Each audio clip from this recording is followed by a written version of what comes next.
Hello, welcome to this tidbit. Today we're talking about the find command, which helps us find files and directories from a specified starting directory. Before jumping in, I want to show you what our current working directory looks like with the tree command. I have two directories, one with file1.txt inside and directory 2 with file2.txt and 3.txt inside. And we'll be using find to traverse this tree of directories and files. Let's start out with something basic. The most basic usage of the find command is just to specify our current working directory, and you can see as an output fairly similar to tree, maybe a little less structured, but it's kind of like a list command that goes all the way down to the end. You can specify a directory in your path, or basically just whatever you would normally use to specify a path that you're changing directories to or listing files from. And you can see it basically does the same thing, but starting from that directory instead. Today, we're going to be focusing on two basic arguments that go into the find command, -name and -regex. We'll start with the -name argument.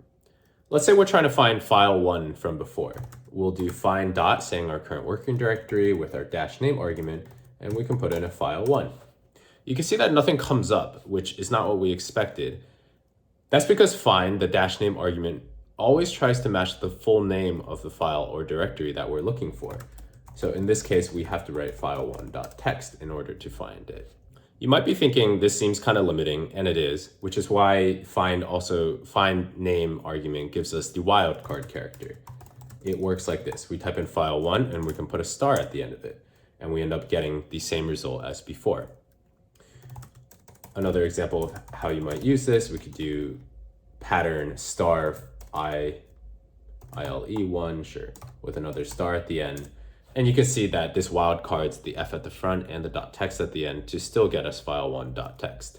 As far as practical application, this might come up when you're looking, for example, for a specific file extension like .text. You could also use it for .c files, header files, Java files. Could be pretty useful for all of those. Just to hammer in the point that we can specify whatever directory we want, let's do dir2 -name, look for star.txt, and you can see we get just the files within directory 2.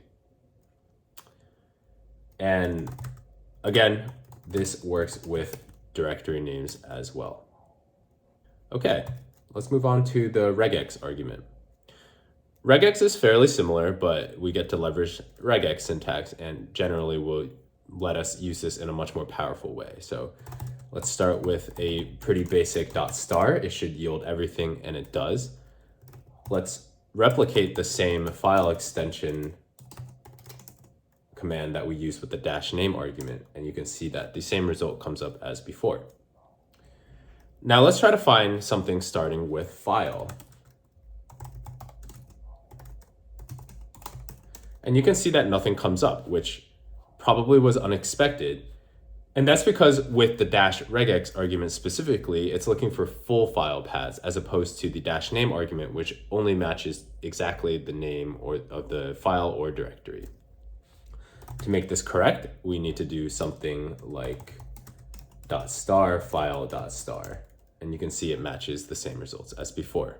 An example of where regex may start becoming a little more powerful is, say we just wanted file1 and file3 to come up, then we can do something like this, where we look for either 1 or 3 with a .text extension at the end and anything before in the path. And you can see we just get file1 and 3.